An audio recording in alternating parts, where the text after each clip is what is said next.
Thank you so much for your time. Why are you running? Well, I'm running because one, career politicians have let us down.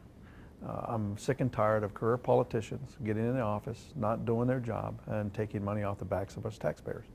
And also when good people start seeing things going bad, they stand up. And I'm one of them people that I see things in our country not going the way it should be. So I'm standing up for the people of my district. So what is the essence of your campaign? When you decided to get in, what was your rationale?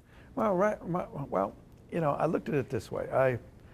I'm a normal guy, business owner, sitting there watching politics and seeing how nothing, you know, the gridlock, people fighting, not getting things done. And, you know, I'm a business guy. I'm a military veteran. I know how to get things done. I know how to negotiate. I know how to, you know, basically build relationships and making sure we cooperate and get along. And it's just not being done these days. And me as a solid Republican felt that we needed to get in there and represent our values in the right way. And we also need to work together to make sure we're representing our people well.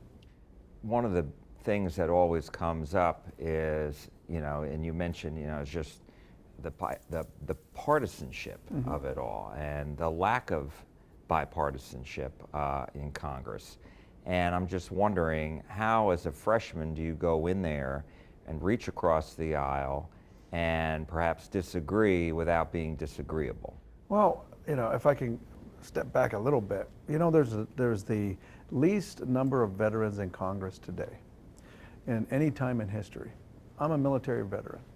I'm a Green Beret Ranger. I understand teamwork. We need to get more veterans in there. And to answer your question, it takes one to start things. And anything in life, it takes one person with high ethics, high standards to get in there. Even though a freshman, you can make a difference by setting the standards, setting examples, having that integrity and morals to, you know, bring them other people to your standard. It's going to be tough, but the more outsiders we get in there with the high ethics and morals that want to serve the people, that's the way we're going to change and get career politicians out of there. It's not going to change if we continue to elect career politicians or someone there just trying to make a name for themselves, make money off us, or just thinking it's their next step. That's not the answer. I'm getting in this because it starts with one. And it starts with people like me that had any inclination of running for Congress. I've got, you know, I could say, hey, you know, I could have had better things to do and this and that, but no, this is the best thing to do for the country. I grew up from nothing. You know, I was raised in the back of a pickup truck in Midland, Texas. I walked down to the high school when my father told me, you know, you don't need school. I only got an 8th grade education. I'm in construction. I can do this. I walked down and put myself in school. You know, and it takes people like us, hardworking Americans that have grown to be successful, to start standing up and representing our values. As you know, Kenny Marchant, the congressman in this district, is retiring, and so there's an open seat. And as you know, it's a crowded race on both sides of the aisle. But I'm wondering, why do you believe you are the best person who can go up against a Democrat in November? Well, one, I'm a military veteran. I have strong ethics, strong values. I've commanded troops. My record on military speaks for itself. I'm a military Green Beret Ranger. I've been through the hardest, toughest things in my life, and I've got through every environment because I've had great tenacity, great leadership, and it's been proven. I'm a business owner where I've built businesses. I was an executive I ran organizations of multi-billion-dollar budgets, and I've been successful at that as well. And in my own businesses, I thrive. I'm a businessman that knows how to get things done, and that's what we need in Congress. That's what we need in our government. We need people with business experience, leadership experience to start making the right things happen for the people. Look at our president right now. The best economy going now that we've ever seen. Job rates, our trade, we're finally trying to get trade with China because we're negotiating. We're doing things the way businesses should be run. And that's why I am the best candidate in this race, because of my broad experience. And the main thing is I come from the people. I just mentioned I grew up in the back of a pickup truck. I did. And then when my father moved my mother down, we lived in a 2-bedroom shack. And he abandoned us when I was 16. I started working at 16, not just to, you know, just to have a job to go, you know, have a beer or party when I was younger. Well, I drank, but in high school as a senior, but or do the main things seniors do. I I worked because I had to. I had to balance the checkbook for my mom. She worked nights, went to school in the day, slept 2 hours, went back again. I was responsible for raising my siblings. It was me at 16, 17, 18. I didn't have a college life. When I went into the military finally at 18, my mother finally graduated from nursing school, I couldn't read. When I stood up in front of basic training, I could not read a word. I could barely read. So that drove me to achieve higher goals in life. I became a Green Beret, I got my associate's degree, I became a Ranger, became an officer in the military, and I became an executive. I moved up, and I was a college professor, adjunct college professor as well. So if that's the type of person you want leading you, that can pull up his boots, work, and make something of himself, and then also serve the people, I don't know what you'd want. Would you want another career politician doing it? Someone who has records of raising taxes? Someone who has records of disparaging our president? I don't think so, because then you're just getting into career politicians. Say one thing to get elected, and then do something else when you're there. What are your legislative priorities, your top 3 if you are to be elected? My first one is border security. I'm Hispanic, and I get it when people say it's racist. It's not. It is a national security threat. I trained during the JTF-6 back in the 90s when, as a Green Beret, I trained local SWAT teams and so forth to deal with terrorists, et cetera, in the smaller communities around the border town. It is a vital threat in my view. We have to close the loopholes in our immigration process. One of the first things I'll do is introduce legislation to close them loopholes. The second thing is we have to get our fiscal budget under control. I would be the first. I would right away introduce legislation to balance the budget, to reduce that deficit, because that too is a national security threat.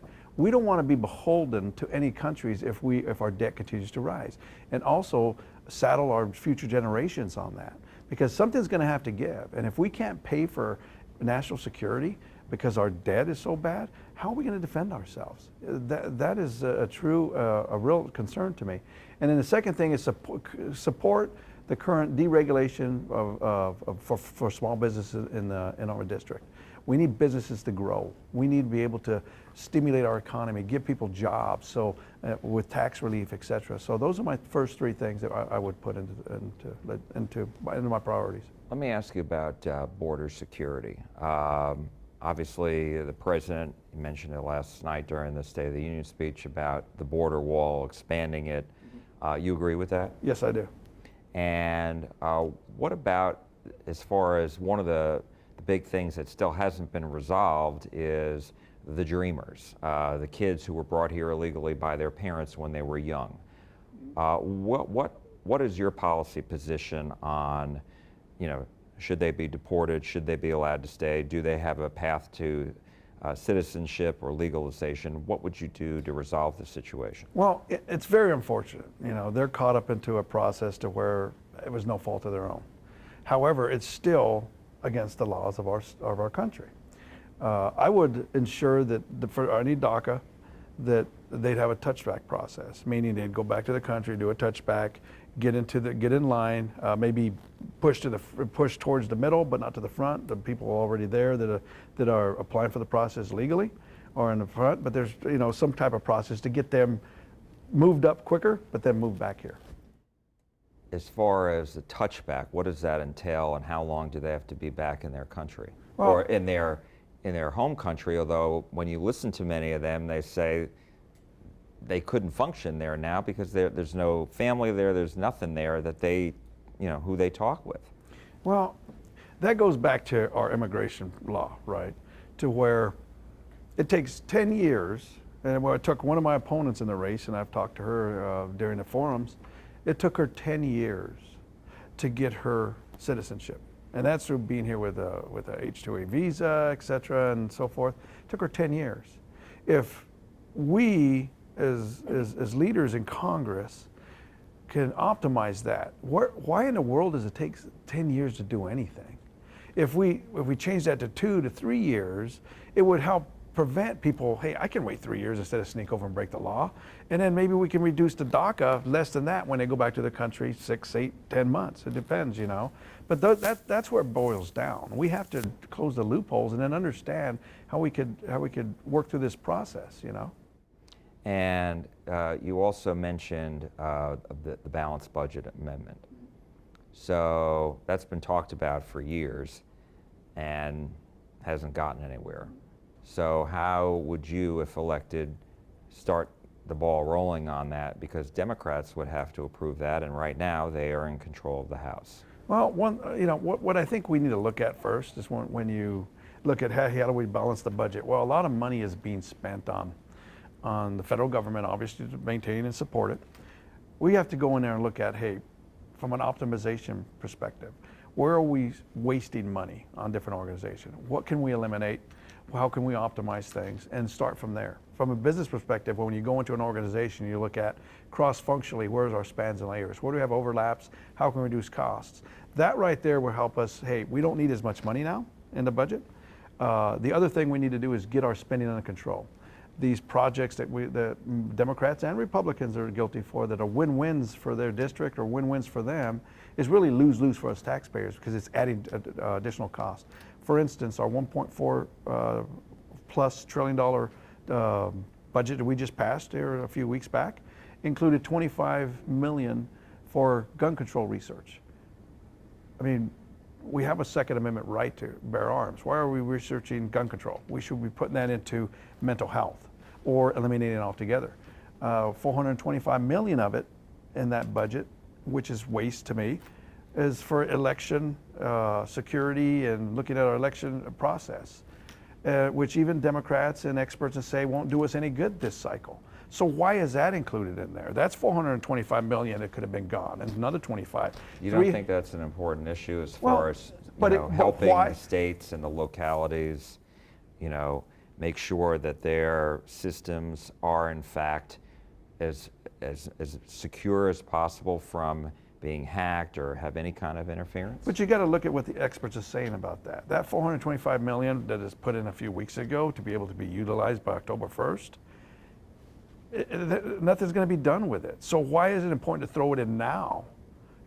That's the problem with the government. Let's throw money at it, right? Okay, here's $308 million for more EPA regulations that's in that same bill.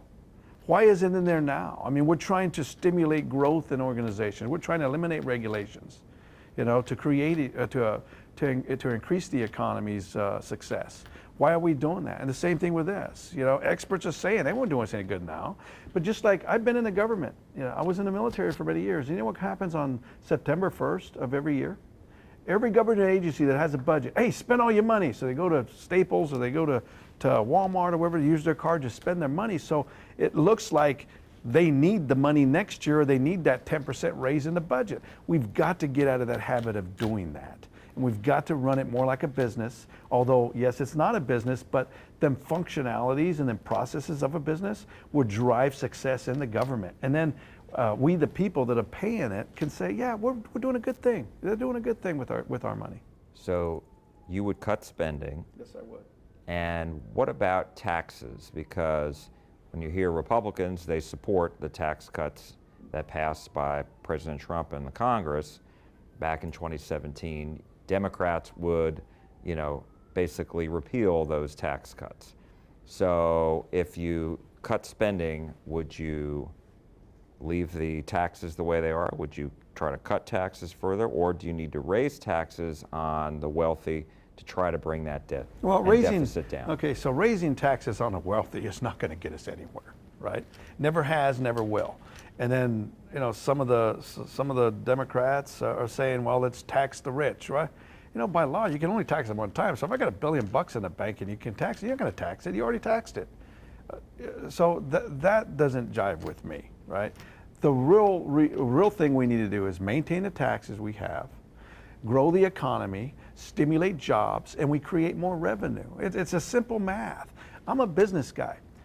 When those taxes just dropped, you know what I was able to do? Hire more people. So what does that do? Puts more money in the economy. It helps me pay bonuses. It helps me pay for healthcare. It helps me give them vacations. So the saying that raising it doesn't work. No, it's a spending that's the problem. If we maintain our economy, increase our economy, create more jobs, that's the way it works. It's simple math. I'm just tired of career politicians and some people in the media saying, It doesn't work like that, but it does. I'm proof right here. Let me ask you about, we talked a little bit about guns, the Second Amendment. What do you think would solve the issue of the gun violence that we see? As you know, some Democrats say there should be further restrictions. Republicans disagree. Where are you on this, and what do you think would solve, the violence problem? Well, I'm 100% support of Second Amendment right. It shall not be infringed. That's constitutional. Now, do we have some issues with mental health? Yes, we do. We have to make sure we're looking at that and researching how can we improve our mental health? How can we identify that early on? As far as red flag issues, I'm totally against it. I mean, even some of my Republican friends and career politicians say, well, maybe I look at that. No. If there's due process, what's wrong with it? Well, there's not going to be due process. The way some of these Democrats and pundits are saying, it's like, hey, anybody that has this, let's go ahead and take their guns away and then we'll watch. It's like the Minority Report. Have you ever seen that movie? To where a ball drops and they affect someone that's going to come by before it does? We can't get into that. To me, that's not due process. I'm totally against any red flag law. We have the right, legal citizens, law-abiding citizens have the right to bear arms. We already have processes and laws in place for felons, for criminals, domestic violence personnel, etc. We need to maintain that. We just need to be more vigilant and do some research in mental health, because it's not the gun that kills people, it's that person that kills people. And regardless of if we put these laws into place, or red flags laws that people are talking about, that criminal is going to break into your house, steal a gun, or have a gun and get a gun somehow. So how do we solve that? You can't.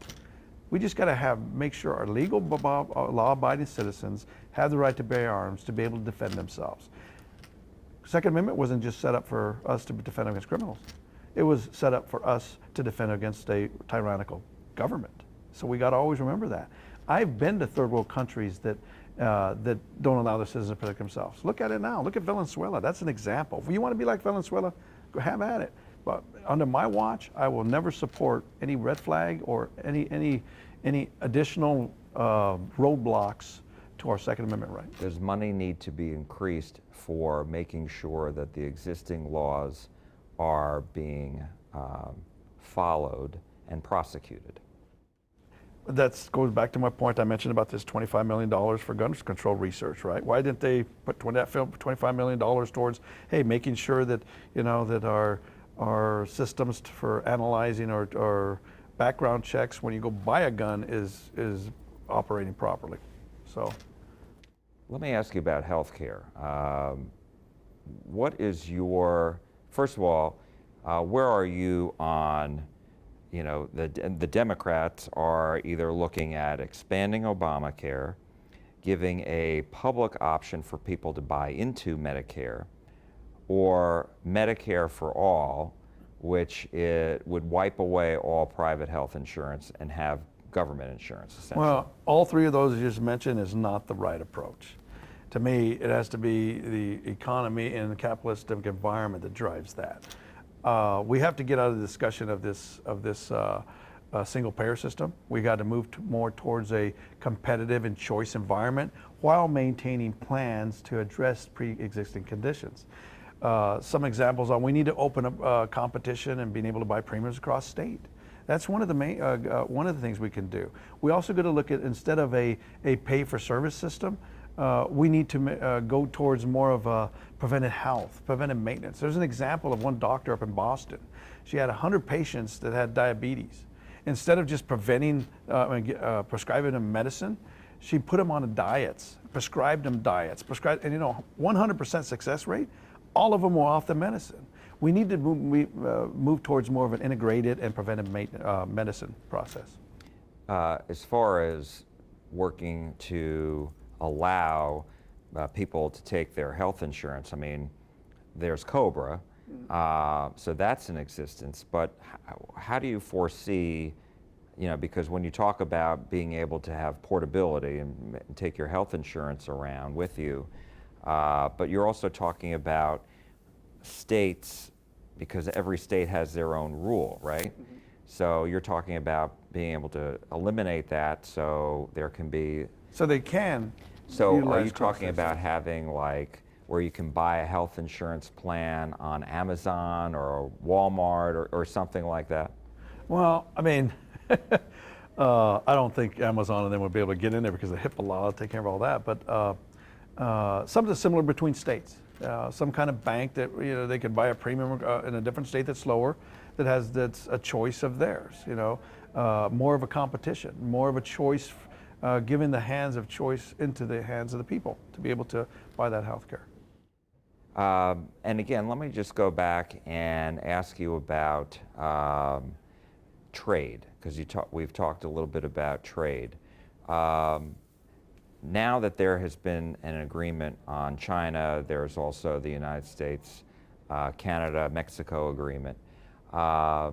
Do you think that businesses will start investing again? Because with the uncertainty that we've seen, businesses I've read have not made those investments to expand their business. They've been waiting to see. Yes, I firmly believe that's going to happen now. It did kind of scare, so to say, scare the investors of, hey, we don't know what's going on. But now, they're seeing how our President Trump has negotiated that first phase one, and the stock market did well.